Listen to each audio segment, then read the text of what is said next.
So often, while we are doing pro-life outreach, we interact with those who are unwilling to make sacrifices for others. And what we find is that this is because they've never had anyone in their lives who are willing to make sacrifices for them.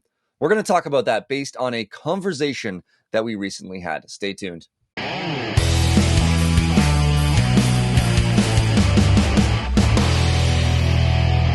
Hello, everyone, and welcome back to the Pro-Life Guys podcast. Thank you so much for tuning in once again. My name is Peter. I'm the host of the show, and with me again is my good friend and wonderful co-host, Cam. Cam, you are at the beginning of an internship right now as we speak. How's it going? Yeah, it is one of the most wonderful times of the year in the CCBR office. At the time of recording, this is the first week of the internship. Yesterday, we went out for our first round of activism. We did some door knocking. We got our first testimony done with brand new intern Caitlin. She and I were at a door, and we talked to somebody who was personally pro-life, but could totally understand why people would have abortions in other scenarios. By the end of the conversation, she not only agreed with us, but also she signed up to get a one-on-one training workshop. And so that was pretty snazzy. And we're fired up. The goal for the internship is to get over 500 people become fully pro-life within the span of a conversation. And we are on the way. We have ticked off at least the first one. I don't know if there was any other testimonies from yesterday. I think there probably were at least a few that I missed in conversation, but life is good. You got interns out there as well. You met them this week. What's the prospect in Toronto? We had a good team out there? We do. From the few hours that I spent with them and the conversations that I had, we certainly do have a good team. I don't know if they've done any outreach at this point yet, but I am looking forward to it. I know that our staff team and a group of team leaders are really looking forward to it as well. And just some great excitement coming from the Toronto offices. So good to hear about your office as well and the testimony. And I think before we dive in, Cam, one of the things to highlight, and it's like beating a dead horse. We talk about this very, very regularly, but it's one of those things that you mentioned. Caitlin, she goes out, she has a conversation, someone changes their mind. Now, you have more than one intern, and so some of the interns didn't change their minds, but the fact that she was able to have likely a day of training or half a day of training on Monday, a little bit of training on Tuesday, and then go to the streets, have a conversation, and someone changed their mind really goes to show that you don't need to be a professional having at least 10 years of experience before you have what it takes to engage with someone effectively. You can have a few hours of apologetics training that you provide not only by going to churches and youth groups in various places, but you also have a course with a pro-life guy. So I think if anyone wants to be like Caitlin, then listen up, because Cam has some information on a course that's upcoming. Yeah, sure do. So this is going to be different from the course that I ran last year. This is going to be a 3-week course on how to improve your conversations on abortion. So this isn't going to be the ground up. This isn't going to be the foundations. If you've never had a conversation before, then stay tuned. There'll be other courses for you towards the end of the summer that I'll be offering as well. But this is geared towards people who are already at some level having conversations about abortion and want to take those conversations to the next level. Maybe you've hit that kind of introductory plateau where you're walking through common ground analogy question, you're using the human rights argument, you're seeing people change their mind, but you want more people changing their mind. You want to be able to use better analogies. You want to ask better questions. You want to be able to have your body language and delivery really resonate with all sorts of different people that you're talking to. You want to be able to engage on more kind of personal conversations for people who have had abortions. This is going to happen the first 3 weeks, I believe. Let me pull up my calendar. First 3 weeks of June, maybe the last week of May. Go to the website. You'll find it on the website, whatever the dates are. It's a 3-week course on Saturdays, Saturday afternoons, Eastern time. And you can come with your questions. I'll be offering like a short 20, maybe 30-minute thought, insight into several different topics. You can find info on the website for what those topics are. And then you've got an opportunity to ask whatever questions, whatever experiences you've had. And I will do my best to help you untangle how that conversation may have been able to go a little bit smoother, may have been able to draw that person a little bit closer or all the way to the pro-life worldview. So check out prolifeguys.com, find the course on there and sign up. It's $25. All the money goes towards growing the podcast and helping us reach people on street corners and on doorsteps. Love it. I also put the link in the show notes so you can check it out there.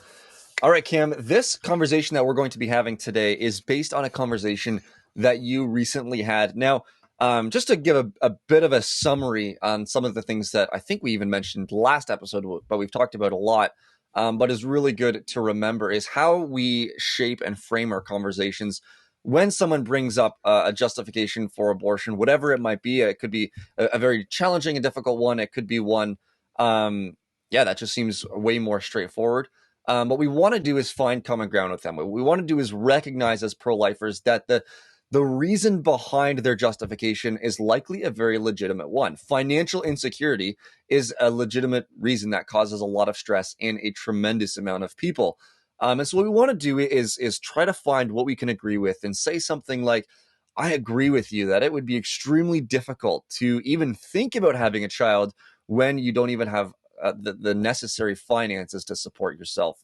And then we move to an analogy, Cam, where we try to compare the situation they bring forward with a born child. We call it trot out the toddler, or I know there's been some other good ones as well with some great alliteration.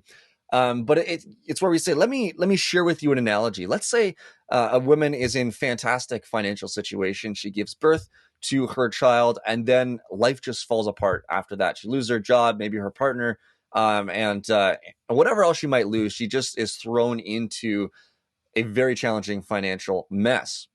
Should she be allowed? We go to the question. Should we be allowed to allow her to end the life of her child because she's in that situation? And the answer obviously is no. I don't know of anyone who would say yes. I know there are some fourth year philosophy students on very secular universities who would challenge whether anything exists, including human rights. But most people with a sane mind and some sort of common decency would say that, yeah, absolutely, we should not be allowed to end the life of that child. And then we ask the follow-up question, if we wouldn't be allowed to end the life of that child because her mom is in a very difficult financial situation, why should we be allowed to end the life of the very same child for the very same reason just before birth?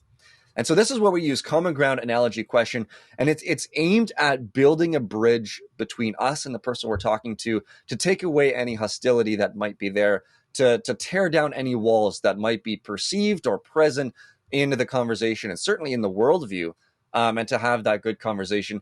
Ken, we've talked about the human rights argument at length as well. And I know you have one that you think is far superior than the version that we use here in the East. So maybe if you could just highlight what the human rights argument is for our listeners as well. There's lots of different ways that you can say it. The four questions that I generally ask are, can we agree that all humans should get human rights? Question 2, if something is growing, even from 1 cell to 2 cell to 4 cell, couldn't we agree that it must be alive? Question 3, if that living organism, no matter how small they are, has human parents, isn't he or she a living human? Question 4, doesn't that make abortion a human rights violation?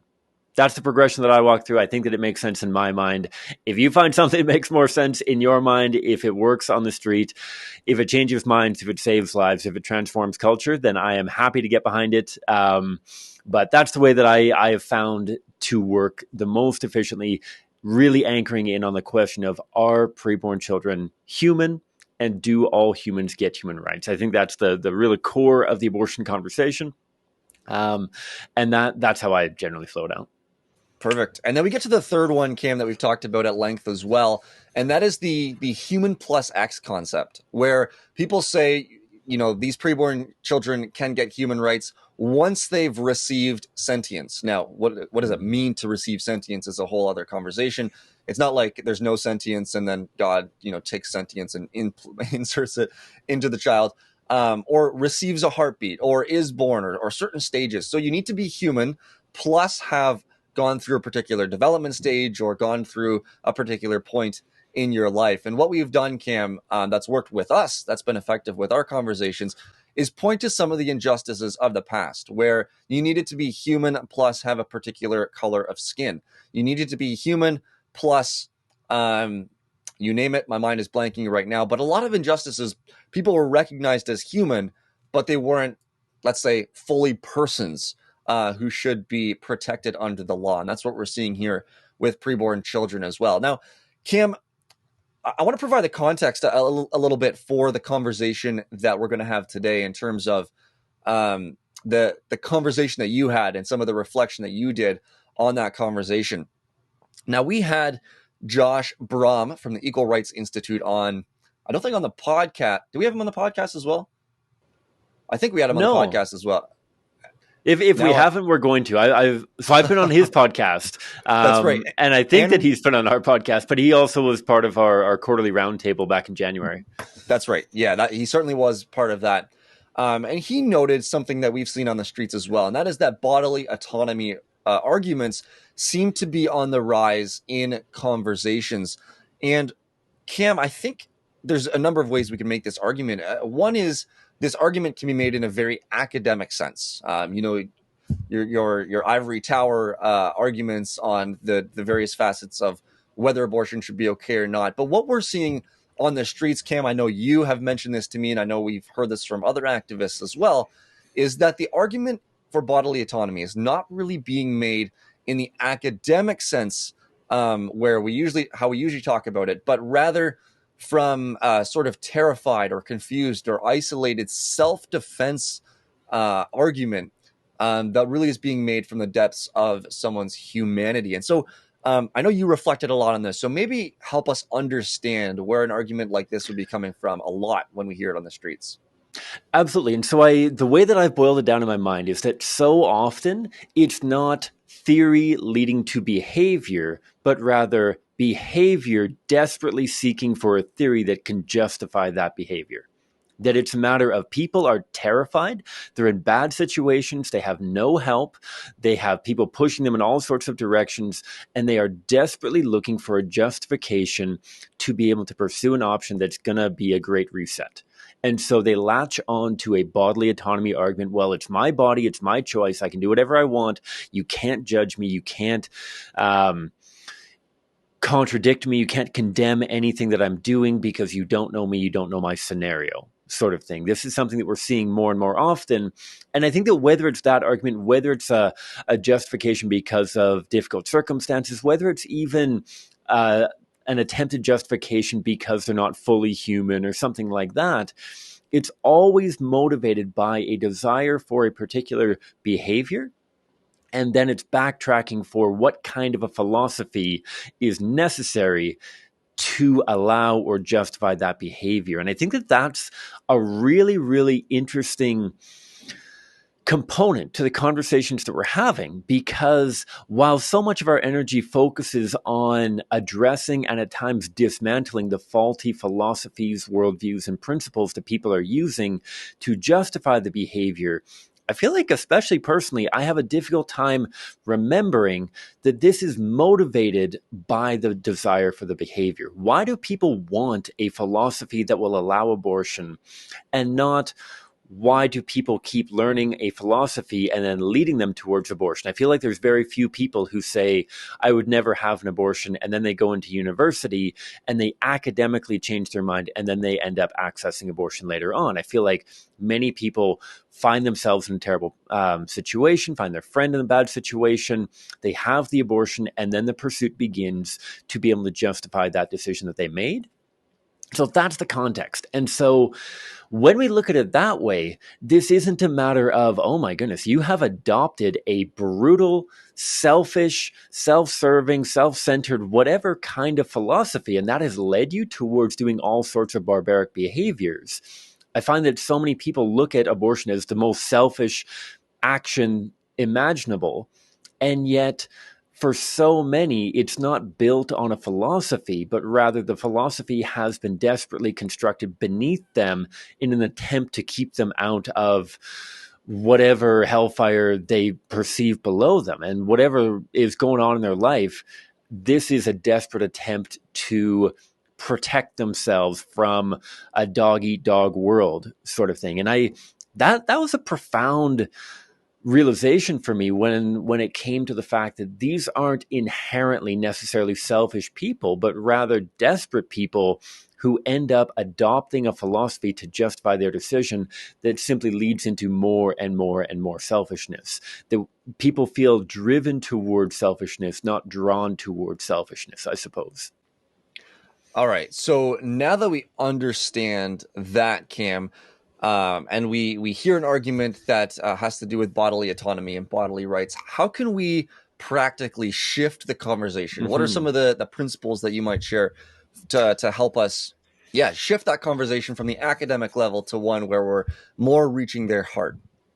Yeah. So again, this isn't a matter of dropping academics entirely, but this is kind of along the lines of a lot of people we hear so often. You just want to force women. You want to force women. You want to force women, and people see this and reduce the pro-life worldview so often to the equivalent of whether it's a legal or moral authority having a gun pointed towards them. They're staring down the barrel of a gun with it doesn't matter if you want the child or not, you have to have the baby or else kind of thing. A lot of people see it that way, that my my desires, my passions, my whatever are not taken into this at all. I'm simply looking down the barrel of a gun. And for a lot of people, especially people with that background and experience of having been forced into the corner, as we've talked about before, it's not incredibly productive for them to understand the pro-life worldview in that lens. And I liken it in some ways to conversations I've had with Christians around the practice and principle of tithing, right? For so many people, tithing is a principle that has been given to us by our Lord. And for a lot of us, it can be a simple matter of obedience. The Lord has called and commanded us towards dedicating 10% of our earnings towards the poor for the benefit of the poor. And we should tithe not because we like it, but because we are called and commanded to do so. That's going to resonate with a lot of people. Obedience to God, especially for a lot of Christians, is something that they are striving towards. But for some people, whether it's because of their financial situation, whether it's because of their upbringing, whether it's because they're new to Christianity and they're still grappling with the notion of obedience to God, that the notion of tithing can be really difficult to wrap their heads around. Why do I have to give 10% of my income to the poor? Am I looking down the barrel of a gun that God is holding to me of like, if you don't give 10%, then you're going to hell? That seems like a very very brutal kind of God, all this kind of thing. If people are getting wrapped up in that, then at times it can be appropriate to say, let's not think about this simply as a matter of obedience, but let's think about it from the other side. Let's think about what that 10% is doing. Let's talk about loving our neighbor as ourselves. Let's talk about the people in our world who have need. And let's change this from I give 10% of my income, going from I give 10% of my income because God tells me I have to I give 10% of my income, or maybe even more, because I desperately want to help the people around me. And God wants me to help people around me. Just it's a different angle. And so when we apply that to the pro-life worldview, sometimes I switch it from you cannot have an abortion because I want to restrict what you can and can't do. You have to have the baby, to what can you give and offer, and how do we transform your mindset to an idea of generosity, self-sacrifice, and self-giving, rather than I'm giving birth because I have to. The notion of every child a wanted child, I think, is a beautiful idea that we absolutely should pursue. How do we transform the hearts and minds of mothers and fathers so that they do want to generously serve their children out of a self-sacrifice, not out of an obligation sort of angle? And so that's the pivot that I want to make in some of these conversations. And we can dive a little bit into what that looks like. Yeah, I also really want to hear what that looks like practically, and maybe you'll share the story that is behind this episode or some of the other ones. But Cam, maybe before we get to what that looks like practically, the theory is good. The theory is really helpful. I know the type of mind I have is one where, get to the practical, because Yeah. that's what helps me a lot more. Do you have any principles, just point form principles that you're walking through here in your mind when you're having conversations like this?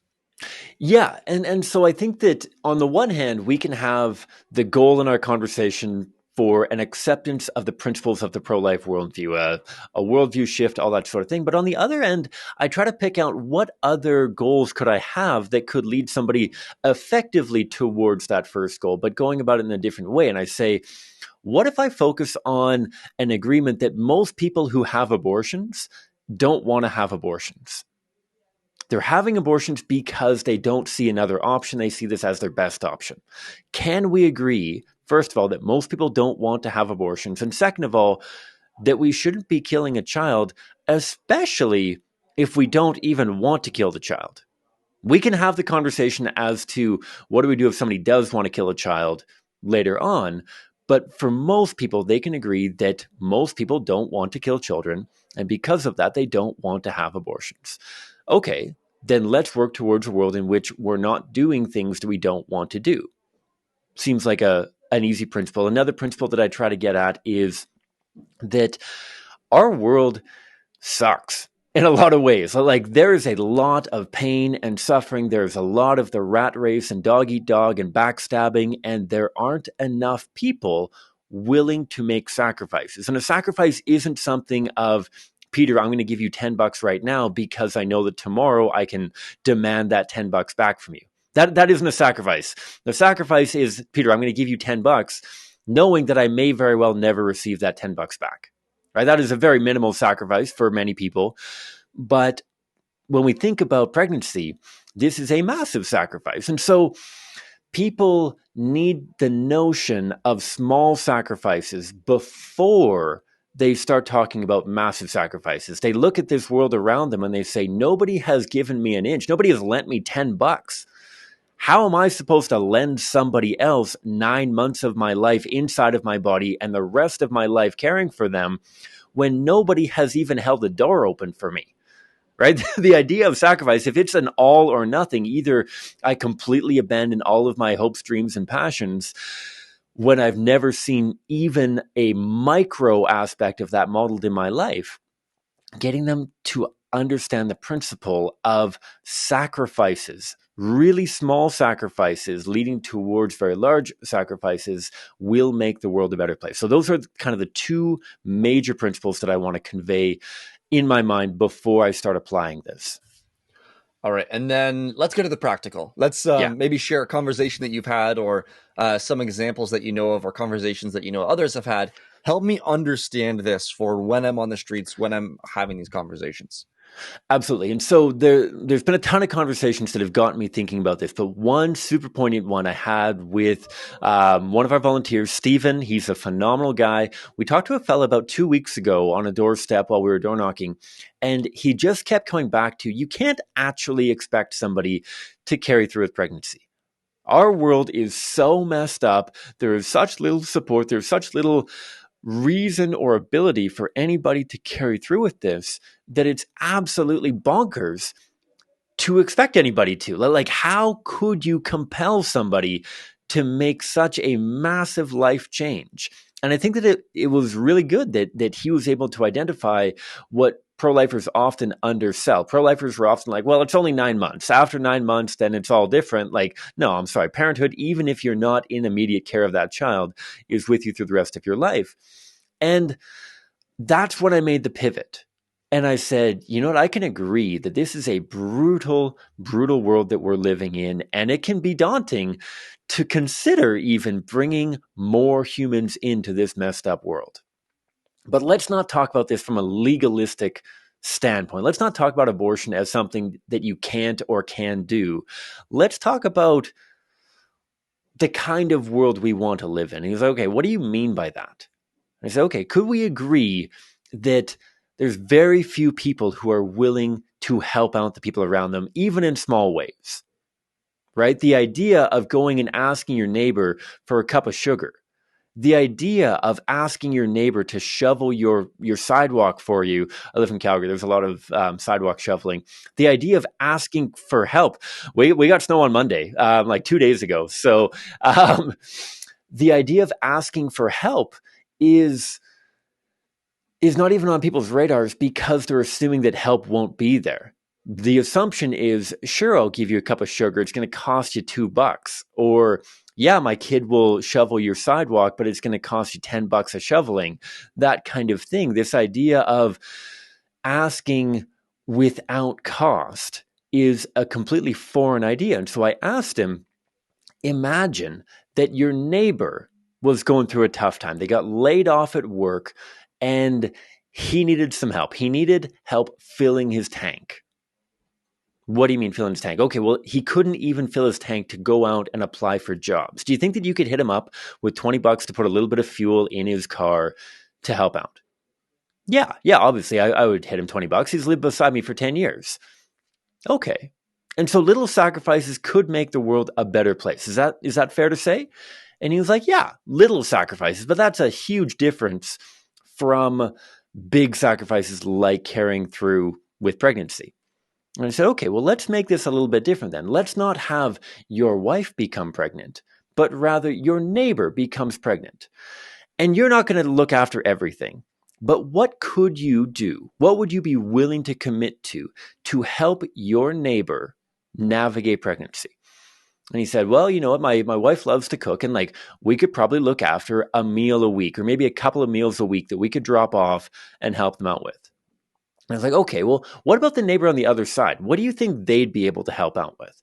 Oh, you know, they run a day home, and maybe they'd be able to look after the other kids a couple days a week, and maybe they give them a discounted rate or even do it for free.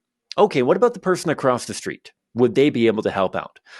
Yeah, they could help out. They could help out. They could help out. We spent 15 minutes or so talking about all the different ways that we can help out the people around us. And then I put this in context of abortion. And I said, you know what? Let's not make this into the woman can't have an abortion because if she does, she's a terrible person. Let's make this into how do we make it more manageable for people who don't want to have abortions to not have abortions? And he said, okay, well, if we split it up, then we can care for it. But I can't look after every kid. My wife's not cooking for every pregnant mom in the city, let alone the country. And I said, no, that's not what I'm asking of you. I'm not asking you to be the only neighbor for every person who's fallen on hard times. What I'm saying is that if people like you, people like me, start making small sacrifices to the people around them, then maybe pregnancy isn't nearly as daunting. If you or your wife or your friend or whomever became pregnant and they knew that they had an entire network of support behind them, do you think that would help them not choose abortion? And he said, yeah, I don't think anybody would choose abortion if that support was available, but I still don't think it should be made illegal. And so I honestly left the conversation on that point of, you know what? We can talk legality later. What we're here for is for ending the demand for abortion. I would rather live in a country where abortion was completely legal, but never practiced because nobody wanted or thought necessary to access abortion, than a country in which it was legal, but people still seeking them out because they either didn't have the support that they needed or they didn't have the information that they needed to know that abortion was wrong. And so while it wasn't a complete conversion in I agree with the principles and philosophy of the pro-life worldview, practically speaking, that fellow walked away saying abortions should not happen because people like you and I should offer better support to all of those mothers that we agreed upon didn't want to have abortions in the first place and therefore should never have to have an abortion that they don't want. I don't know if that makes sense. I hope that that's clear. That's not the bread and butter. That's not the standard conversation, but I think it's important to think about that angle because when we're having a hard time having that kind of academic, legalistic breakthrough on the principle of the pro-life worldview, it doesn't mean that we have to walk away from a conversation with no gains won. We can simply go in a different route with the end goal of how do I decrease the number of abortions? Can I get this person who thinks abortion should still be legal to dedicate time, energy, maybe even money towards the local pregnancy care center for the sake of the moms that don't want abortions but don't see any other option? Can you get somebody to advocate that before you go to the abortion facility, you go to the pregnancy care center to at least know what help is available. It's not a full win, but partial wins save lives. Full wins save lives, absolutely, but partial wins absolutely can save lives as well. And I think that we need to bear that in mind as we're having conversations. Perfect. Cam, one of the reasons I love this is because while we focus so much on the intellectual apologetics, if you will, and I know they're not just intellectual, the using common ground analogy in question is not meant to be an intellectual exercise, but one where we actually connect with people. But I think this is important because it helps us remember to understand even more the situation that someone else might be in, the experiences that they might have had, which we know nothing about, and then work with them through some of the things that they share with you. As I wrap this up, sir, do you have any final comments that you'd like to make? Let's approach conversations at a human level, that humans have both heads and hearts. And I know that for a long time at CCBR, we had this idea of like hammer them with your head, quote unquote, head arguments. And if none of those work, then I guess maybe transition over to a heart argument. Let's be in tune with how the conversation is unfolding, and let's have every conversation as both a head and heart conversation, because every conversation should be a human conversation. You are going to weave your more emotional arguments together with your more intellectual arguments. You're going to build them together because humans, thank God, have both emotion and intellect. Both of these are beautiful gifts given to us to help us make good decisions. Let's tap into both of them and let's connect on a human level and not just on a chalkboard at a university sort of thing. Let's connect face to face, heart to heart, on street corners and on doorsteps.